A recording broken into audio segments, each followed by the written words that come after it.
Oh, yo. Alrighty. Today we got the potentially terrifying intelligence orangutans. Not really got nothing to start this video off. The only orangutan I know is the big one from the Jungle Book. That's an orangutan, right? What else?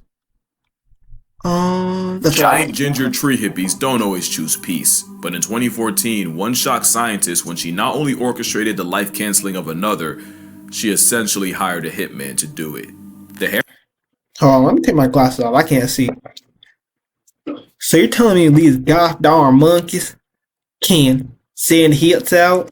Harry honey trap was executed Jesus. by a young female named Condor, and the victim was a mother 20 years older named Sidoni. Living in the swamp forests of Indonesia's Mawas Reserve, the two had beef going back all the way to 2009, with Condor curiously approaching Sidoni's at the time 7-year-old daughter, and Sidoni defensively smacking and biting Condor before chasing her off. The perceived insolence stuck with Condor, and the disrespect was tattooed into her psyche. She was not letting that slide. Years later, Condor would catch the eye of a male named Echo, and the two would eventually into Sidoni. They both approached, and Echo seemed to inspect Sidoni, who was now jockeyed by her old son.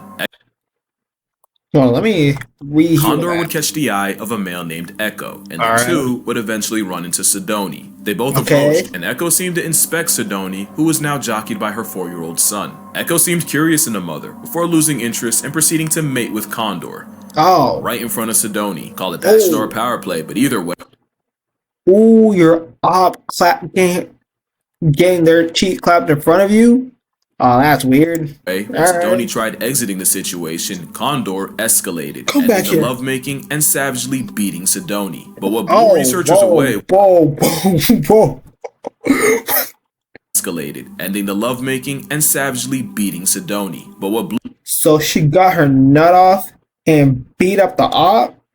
Alright. Blew researchers away was Echo going from bystander to participant. For 33 minutes, the two took turns beating on Sidoni, sometimes together, sometimes just Condor, with Echo blocking off any escape routes. It was an honest to ape jumping, and his much larger canines meant Echo inflicted the bulk of the damage. The pair didn't stop until a fourth orang, a male named Guapo, chased Echo off and ran defense for Sidoni. Orangutan Guapo? No, that's funny. Before mating with her, the Orange Knight would be too late, as a little over 2 weeks later, Sidoni became past tense due to her injuries, and scientists were left wondering what they had just witnessed. In over 26,000 hours of observation, only 6 female-on-female attacks were recorded, and none caused serious injuries. Yet here was a spiteful orang leveraging her carnal currency, specifically to erase one of her rivals, and Echo acting as a hired gun. Premeditated and personal, it was a shockingly dark look into the intelligence of the forest man, one that begs the question, just how smart are they, and just what could they be capable of? Yeah, bro, I made a video reacting to Planet of the Apes, and I'm like, bro, keep them gosh darn monkeys in cages. Don't be over here trying to give them medicine to make them smarter. You feel me? Like, keep them monkeys in check. Say orangutans are intelligent is honestly disrespectful, cause this tree-happy ginger ape is damn near human. That is an animal that can 100% speak. They just really don't want to deal with taxes. And that's only partially a joke. Their name, Orangutang, literally translates to man of the forest, cause locals swore they were plus-size people that chose not to speak because they know then they'd have to get jobs. Why do you know how to wear sunglasses? In 2014, a court in Argentina actually granted human rights to Sandra the orangutan after 20 years of captivity. There's a cute saying that goes, if you give it... Oh my god, bro, the gosh darn monkey. It doesn't need human rights, it just needs bananas.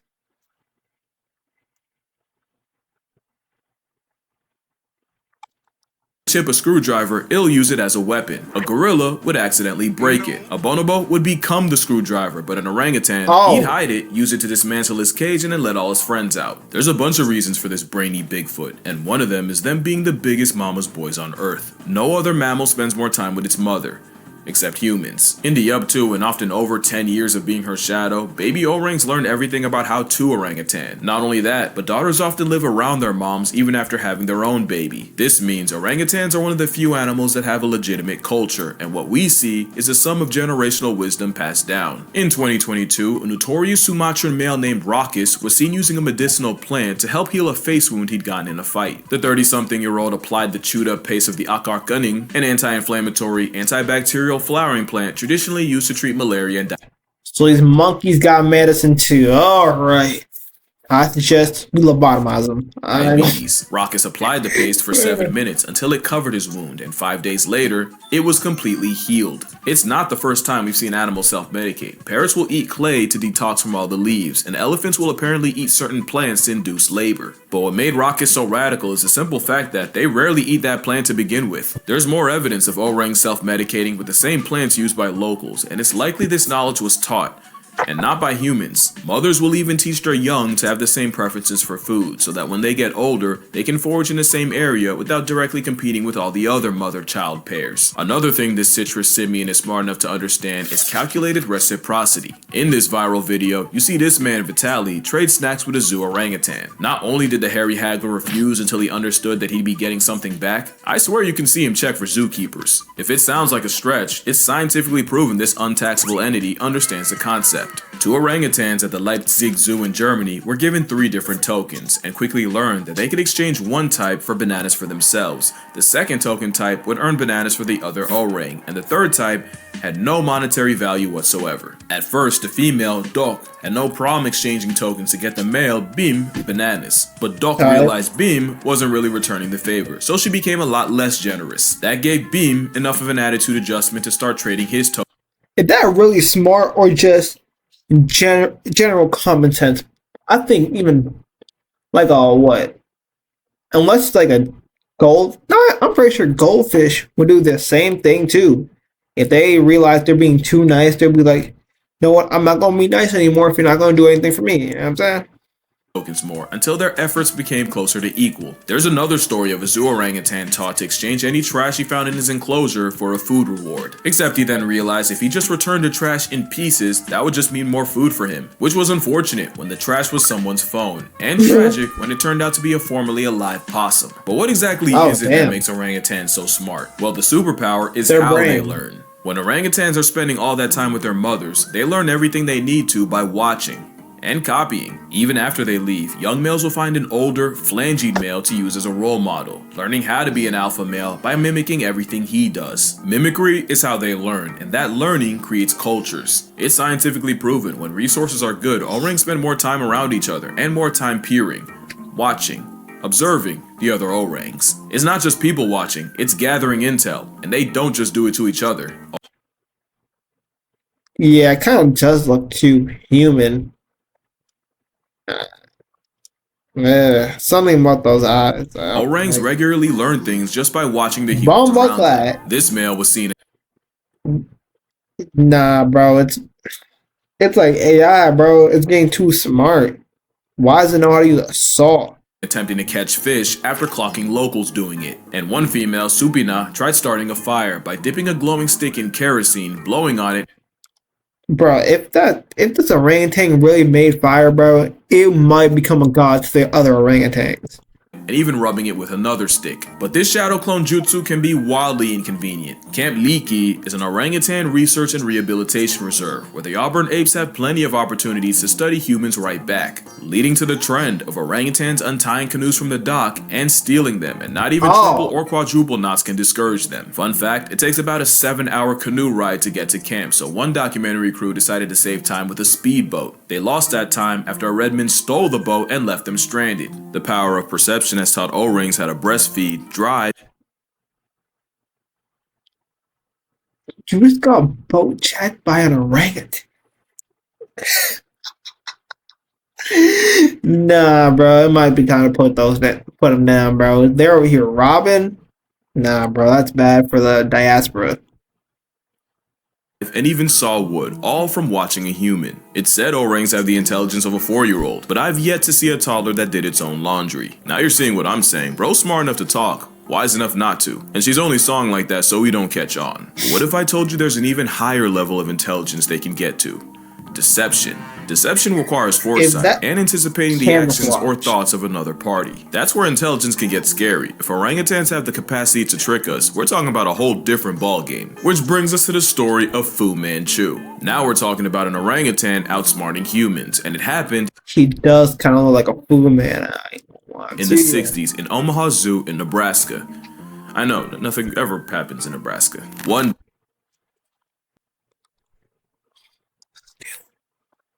One day, zoo director Jerry Stone was doing his rounds when a couple keepers ran up to him. Panicking, they told him not one, but 5 orangs had escaped and were roaming the zoo. This was not good. Like all apes, an orang outside is a code red situation, and a starting lineup of them walking amongst people was a canon event begging to happen. All it would take was a human. You think they stole some hats and some clothes from the gift shop and pretended to blend in? Or orang getting too curious for it to be a bad time for everyone, and Jerry sprinted to them before anything could happen, and he found them just chilling. Yeah, Jerry was greeted by 5 fugitives just people watching in the elm trees by the elephant building. Clearly all they wanted to do was visit the zoo like everyone else. But you can't just have several 100 pounds of primate in public unsupervised, so Jerry literally went up the tree, grabbed an orang by the hand, and led them all back to the exhibit with no resistance. Jerry was less gentle with his staff, and let it be known that another mistake like that and someone would get pink slipped straight into unemployment. Clearly Stone made— Yeah, bro, find whoever let these gosh darn monkeys out they can. No, that sounds crazy. Find whoever let their orangutangs out their cages and fire that. Jimmy, you were in charge of watching the orangutans. How they escape? God damn, Jimmy. his point because nothing like that would ever happen again. Until next week, when it happened again. Yup, somehow, some way, orangutan gang got out again. No one got hurt, they actually went to the exact same spot in the trees. But a troop of tangerine men exercising free will is a nightmare for zoo PR, and this time, Jerry was ready to give someone permanent PTO, because no shot someone went through all that school in debt just to not close a furnace door. So imagine what went through Jerry's mind when the tans got out again. But this time, there was a catch. I used to think you'd only hear this line in a movie, but nah, someone actually ran up to Jerry and said, "You gotta come see this." And he wasn't wrong. You see, in the orangutan exhibit, there was a moat, and down at the bottom of that moat was a furnace door. And sure enough, they caught one of the males, Fu Manchu, fiddling with the door. They were watching from a distance so Fu wouldn't see them, but they couldn't see exactly what Fu was doing. All they knew was suddenly the door flew open and Usain Bolt felt a disturbance as these men broke the sound barrier running down to stop them. So now the solution was simple: clear the enclosure of anything that could be used to escape and do it daily. And sure enough, the orang breakouts came to an end. For about a week until it happened again. Oh, he wasn't even mad, just tired. Remember, he was a zoo director, and these Mandarin menaces. Yeah, bro. Make a bigger enclosure. Close that stuff off. Close it up with metal ball, like a metal dome. Cause I'm tired of these gorillas these orangutans getting out were monopolizing his life. And it was while perp walking Fu Manchu, who just had to have the biggest eating grin. Jerry noticed a glimmer out the corner of his mouth. He pulls it out and it all becomes clear. Out was a 4-inch piece of wire bent like a horseshoe that Fu Manchu had stashed between his lower lip and gum. The very hairy Houdini had been using it as a lockpick for weeks and hiding it in his oral wallet. No one taught Fu. A lockpick.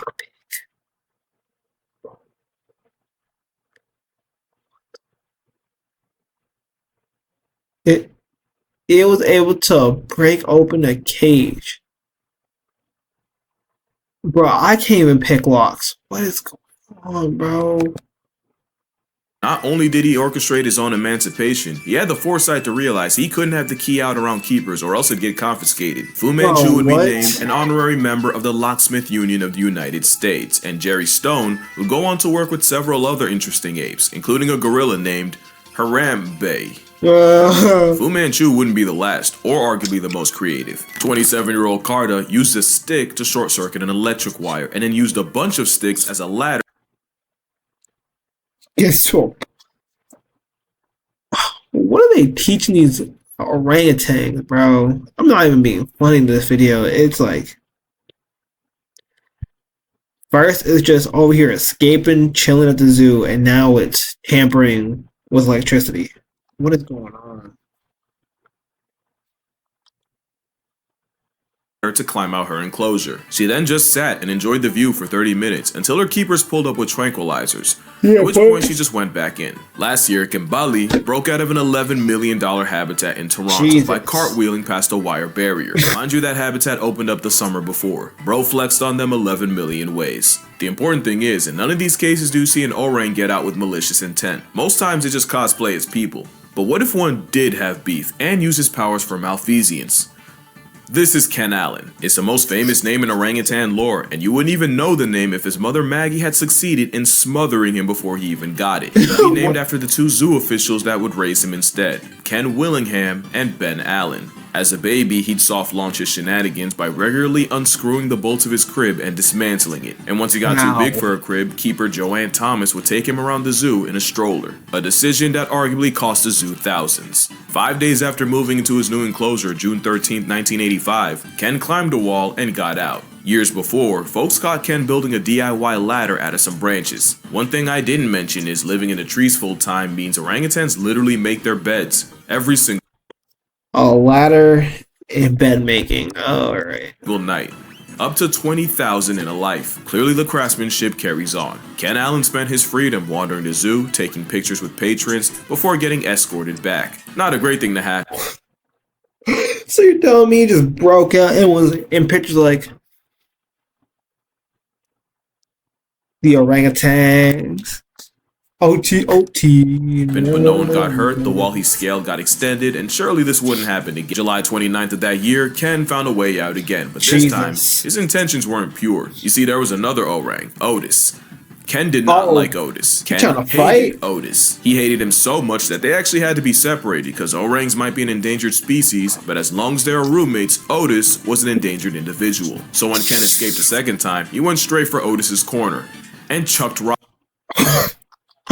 So Otis had to go into PC and still got touched. Oh, that's totally rocks at him. That premeditated stoning put him in solitary confinement, but I'm sure Ken will tell you it was worth it. But the reason for the beef might have been jealousy. Otis was the breeding star of San Diego, with nearly 10 kids and 3 wives. Ken hated him as a constant. So he was hating on him because he was just getting all the orangutan puss.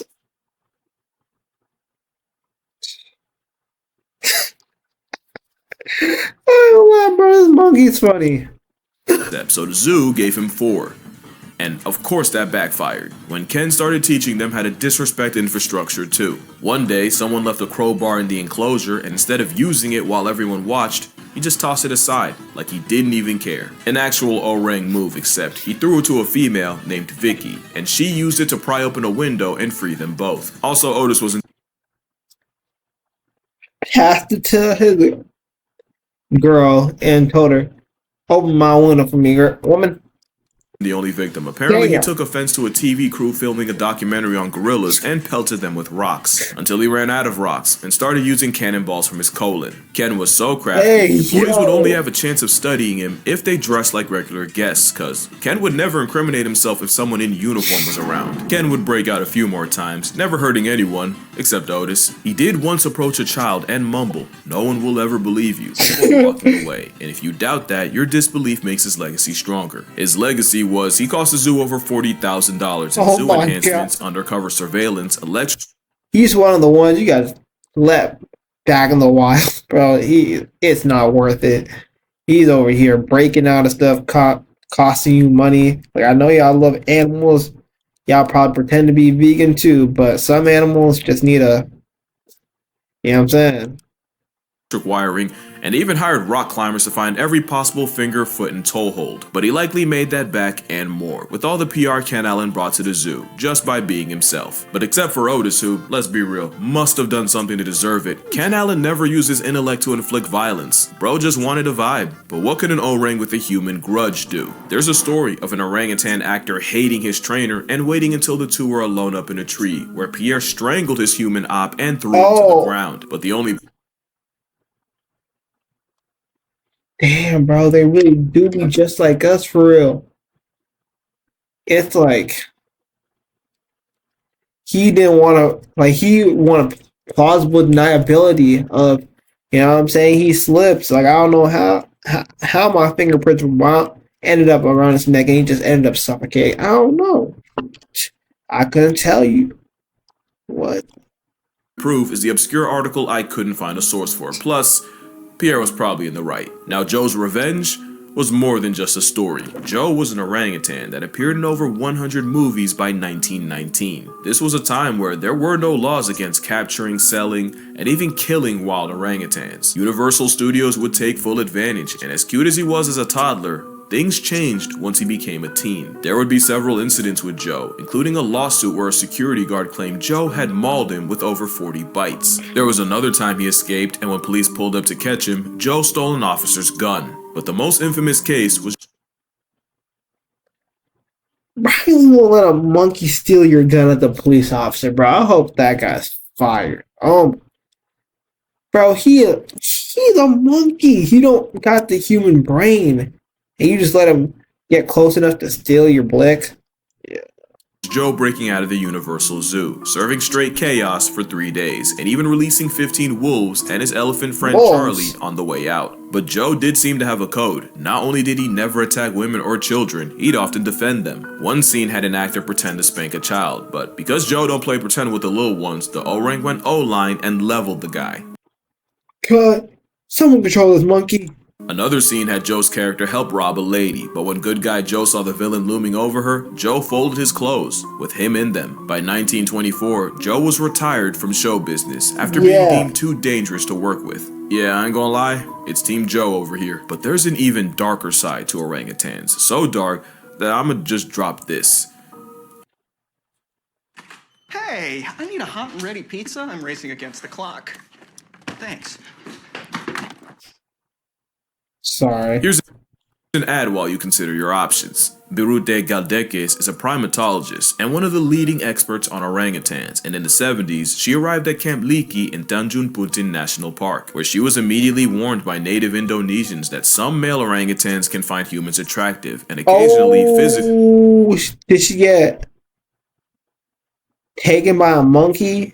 Damn. And forcefully act on it. She didn't believe it until a male walked into camp one day and violated a female cook, and even bro, he saw some new, some hairless. He's like, I'm gonna need to try that, and just went ballistic. Multiple people trying to wrestle him off couldn't stop the salacious onslaught. It's now advised that menstruating women either avoid orangs or walk around with a club. So as you can see, orangutans are capable of anything from petty theft and zoo escapes all the way to premeditated census layoffs. But honestly, they could and should be way worse. An orangutan has never been on record murking a man. Wait a second, what if...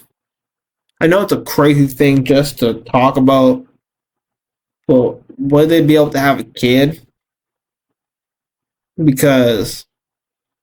like what? Aren't our DNA like closely resembled or something? I know it's like mice and monkeys, right? Would that even work?